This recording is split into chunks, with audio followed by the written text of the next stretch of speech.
Voilà, exactement. En fait, là, l'objectif de ce point 3, c'est de parler justement de la poursuite et de la reprise un peu des chantiers pendant cette période de confinement, avec un premier point effectivement qui porte sur les conditions de reprise d'activité sur les chantiers. Et donc là, on attend vos retours sur on va dire les moyens mis en place pour respecter les mesures de sécurité et d'hygiène. Alors, ça a été un moment compliqué parce que les entreprises du bâtiment sont arrêtées de manière brutale, qu'il a fallu attendre le guide, parce que jusqu'à la parution, j'allais dire de la première version du guide, parce qu'il y a eu version 1, version 2, mais jusqu'à la première version, aucune entreprise ne souhaitait aller, je dirais, à la poursuite effectivement des chantiers. Nous n'avons pas fait partie des maîtres d'ouvrage qui souhaitaient effectivement faire un arrêt de chantier. Certains coordonnateurs l'ont appelé. Nous, on estimait que ce n'était pas notre rôle. Après, en l'occurrence, version 2, et je pense que surtout l'appel de la perte de salaire des ouvriers des entreprises ont amené, je trouve, un peu de responsabilité chez les chefs d'entreprise du bâtiment pour trouver les solutions, parce qu'il y a quand même à un moment donné à apprendre à vivre avec une situation nouvelle. D'une situation de blocage, je pense que le financier aussi a pris le dessus et a permis de trouver des solutions de coordination, tout simplement, parce qu'effectivement, on peut tout à fait travailler peut-être avec un rythme de production moindre, mais en tout cas tout à fait travailler pour faire avancer nos chantiers sans coactivité, avec effectivement un travail de coordination qui n'existait peut-être plus, et en tout état de cause avec les sécurités qu'il faut. Je rejoins Sébastien tout à l'heure, ça nécessite pour le maître d'ouvrage de mettre en place les désinfections et les nettoyages, notamment des baraques de chantier et des bases vie. Pour le reste, c'est juste de la coordination et de la bonne volonté. D'accord. Au niveau, par ailleurs, de vos fournisseurs, est-ce que vous avez rencontré des difficultés à poursuivre certains chantiers faute d'activité chez certains de vos fournisseurs, que ce soit en matériaux, en matériel? C'était le problème plus des entreprises, directement. Oui. Peut-être en maison individuelle, il y a peut-être une autre approche avec l'achat direct, mais sur de la promotion, c'était plus la problématique effectivement que rencontraient les entreprises. C'est-à-dire qu'on ne peut pas aller sur un chantier si on n'a pas de fourniture. Mais en même temps, le fait d'avoir finalement tous à peu près repris, on va dire une dizaine de jours après la parution du guide, ça a généré finalement un mouvement de reprise qui s'est traduit chez les fournisseurs, notamment par exemple les fournisseurs de béton qui s'étaient arrêtés parce qu'ils n'avaient plus de demande et au départ disaient de toute façon, si je n'ai qu'un chantier qui reprend, je ne vais pas remettre en route toute ma centrale pour livrer 10 mètres cubes par jour. Mais il y a eu finalement, il y a de ça une dizaine de jours, un phénomène de reprise, alors qui n'est pas encore total, mais suffisant en tout cas pour déclencher chez les fournisseurs également une reprise. Donc on voit aujourd'hui que la chaîne s'est remise en route. Alors il peut y avoir encore provisoirement des problèmes d'approvisionnement sur du matériel qui vient de l'étranger, c'est-à-dire du matériel qui vient d'Italie sur de l'éclairage ou éventuellement de la Chine. Alors là, pour le coup, peut-être pas demain que le matériel, en l'occurrence, arrivera, mais on va dire que globalement, le sujet de fourniture n'est pas aujourd'hui un sujet extrêmement prégnant. D'accord. D'accord. Nathalie Bessard avait une question. Nathalie, je te laisse poser ta question. Nathalie? Oui, bonjour. En fait, moi, la question que je me posais, c'était, en fait, aujourd'hui, les chantiers reprennent petit à petit. Il y a beaucoup de choses à respecter au niveau je dirais de tout ce qui est, entre guillemets, nettoyage, désinfection, port du masque. À aujourd'hui, en fait, vous êtes dans l'obligation de le faire, bien sûr, comme tout le monde. Mais le coût de tout cela va être impacté sur qui? Sur vos clients? Vous les prenez à charge vous-même? Comment vous allez fonctionner par rapport à ça? Pas sur les clients, parce que finalement, en tout cas, on a fait des réservations ou des actes notariés. Et donc, bien évidemment, c'est une discussion qu'on a avec les entreprises. Et généralement, c'est un partage des coûts entre l'entreprise et le promoteur. Et on essaye et les chantiers qui ont repris ont fait l'objet d'un protocole dans lequel on s'est mis d'accord sur les dépenses et qui prenait les dépenses de désinfection des bungalows, qui prenait les dépenses de masques. Bref, on a trouvé des accords avec les entreprises. Donc, globalement, ça se passe plutôt bien. Alors, il y a quelques entreprises qui, bien évidemment, essayent un tout petit peu on va dire de profiter de la situation, mais en tout cas, exagèrent un petit peu dans les demandes. Et donc là, bien évidemment, on essaye de retrouver, d'essayer avec elles de trouver un point d'équilibre pour que tous nos chantiers reprennent. Donc voilà, le client sera impacté sur l'aspect financier, il sera impacté sur le délai, puisque finalement, il y a à la fois finalement cette période de confinement, et puis il y a le ralentissement, puisqu'il y aura moins de coactivité à la reprise. Et moins de coactivité, ça veut dire des plannings plus longs. Et là, en fonction de chaque chantier, il y aura quelques mois ajoutés aussi à la période de déconfinement pour la date de livraison définitive. Donc, ces dépenses supplémentaires, c'est les entreprises, aussi bien dans la construction de maisons individuelles que dans la promotion, qui prendront sur leur marge ces coûts supplémentaires. Tout à fait. Tout à fait. D'accord. On travaille en prix ferme et définitif, donc à partir du moment où la construction est démarrée, on ne peut plus changer le prix de la maison. D'accord. Donc, on aura toujours des prix au mètre carré sur le neuf qui vont de plus en plus, déjà qui commençaient de plus en plus à se rapprocher des prix au mètre carré sur l'existant, ou qui resteront toujours ultra compétitifs par rapport à ce marché-là. Vous avez quand même, et je pense qu'effectivement, les débats qu'on a eus avec les entreprises, parce qu'il y a la grande question, est-ce que le prix de revient va augmenter ? C'est une question de toujours, effectivement, est-ce que le prix de l'immobilier va augmenter ou est-ce qu'il va baisser ? Quels sont les phénomènes qui peuvent amener effectivement une tension sur le marché ? En ce qui concerne les prix de revient, certes, si on apprend à vivre avec le virus jusqu'à une solution, en tout cas sanitaire, il n'en reste pas moins, et les entreprises le savent, que les prix des matières premières, et notamment le pétrole, a énormément baissé. Et à un moment donné, ces impacts-là, si vous parlez effectivement d'un impact global, il ne faut pas non plus omettre, c'est-à-dire que si d'un côté vous avez effectivement un surcoût sur de l'aspect sanitaire, vous avez aussi des approches qui sont des approches autres sur de la fourniture ou sur des matières premières qui, elles, ont connu dans cette même période une baisse. Très bien. Stéphanie, je ne sais pas si du coup on a répondu à tes questions sur la reprise des chantiers. Oui, effectivement, c'était effectivement par rapport à la mise en place de ce qu'on appelle effectivement des coactivités. Donc, j'ai bien compris effectivement que ça allait plutôt avoir des conséquences sur les plannings, quoi, avec effectivement des livraisons certainement plus tardives, quoi. D'accord. Ce qui nous permet effectivement d'embrayer très naturellement donc, sur notre dernier point, à savoir l'impact de ce confinement sur vos calendriers respectifs. Donc, est-ce que ces retards, on va dire, de livraison ont un impact global sur vos calendriers de programme à l'année, sur l'année 2020 et 2021 ? Question qui m'intéresse dans la communication, ça nous intéresse énormément de savoir. Indéniablement. Alors, il y a effectivement les impacts. On a parlé des impacts de chantier.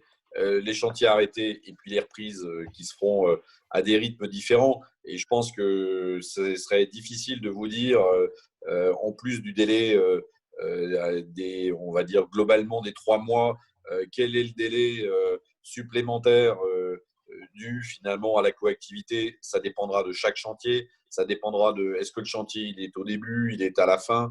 Et donc, bien évidemment, là, je pense qu'il faut que chaque acquéreur se renseigne auprès de son maître d'ouvrage pour voir l'impact sur son chantier.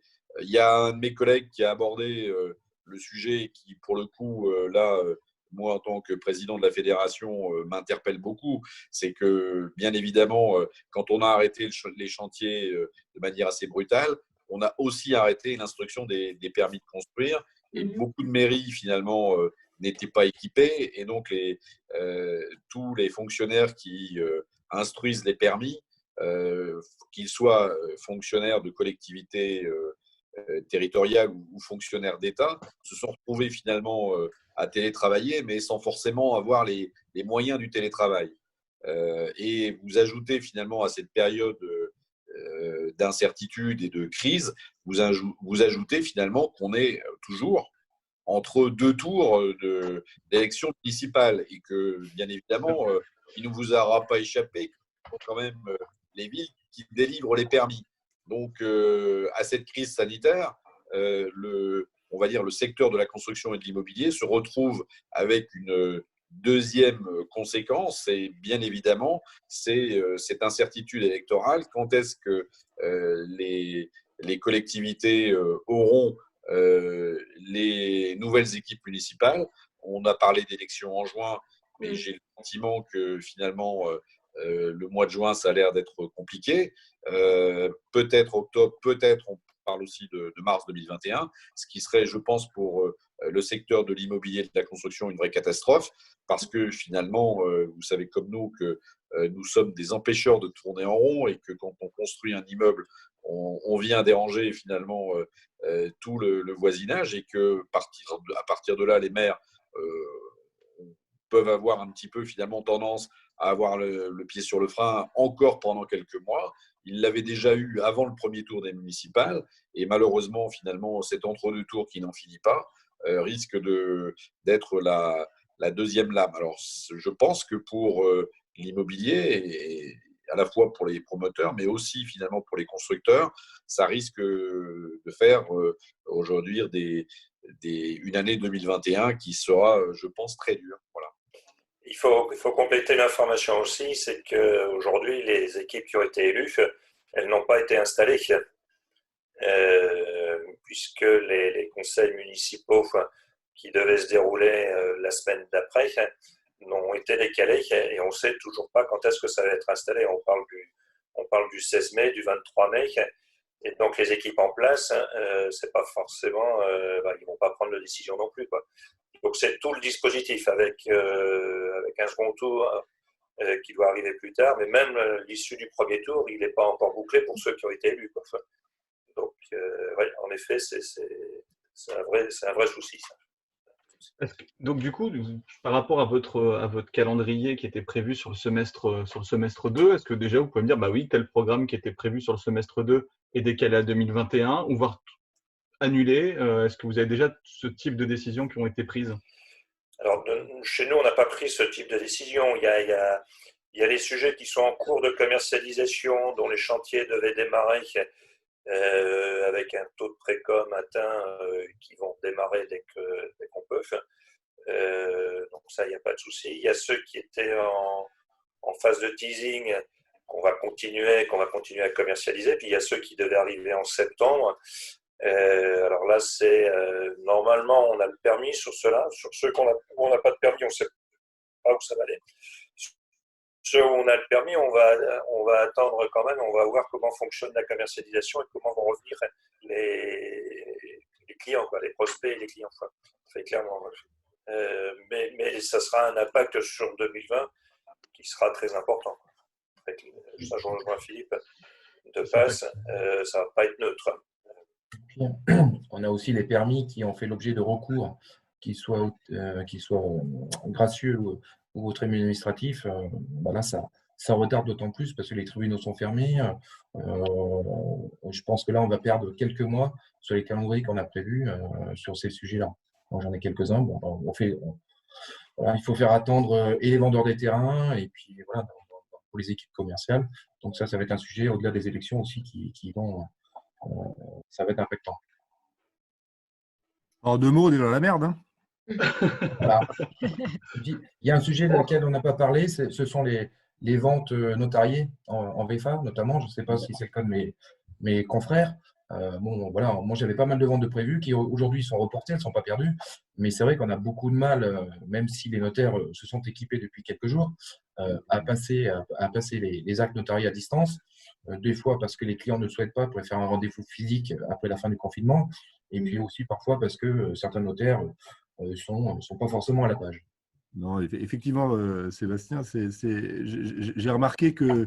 Alors, il y a eu un combat entre la FNAIM, agent immobilier, et puis effectivement le notariat, qui a abouti à un décret le 3 avril dernier. Le temps que les notaires se mettent, entre guillemets, sur le sujet, 2 semaines après, la date du 11 mai a été annoncée. Autant dire qu'on était reparti et les signatures sont reportées sine die, avec toujours l'incertitude, parce qu'on peut toujours se dire qu'à la sortie du 11 mai, certains contrats de réservation n'iront pas au bout, pourront voir des difficultés chez certains opérateurs, ne serait-ce qu'en termes de pré-commercialisation ou autre.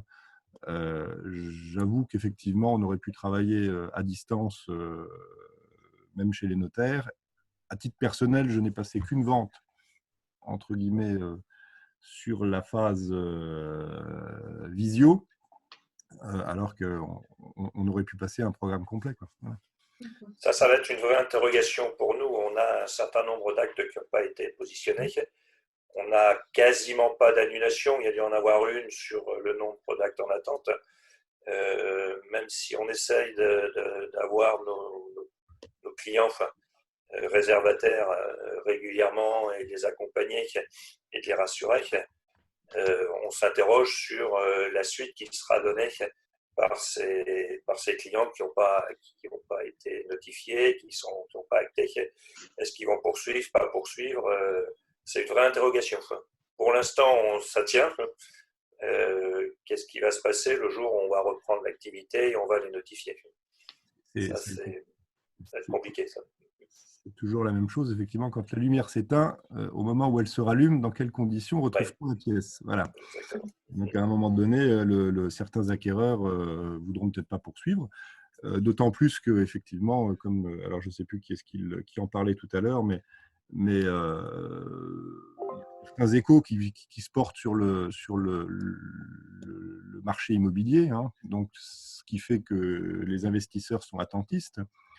Effectivement, on peut attendre le scénario catastrophe. On peut aussi parler d'un scénario tout à fait logique et plausible, c'est-à-dire qu'on risque de perdre du temps plus que finalement d'avoir un scénario catastrophe.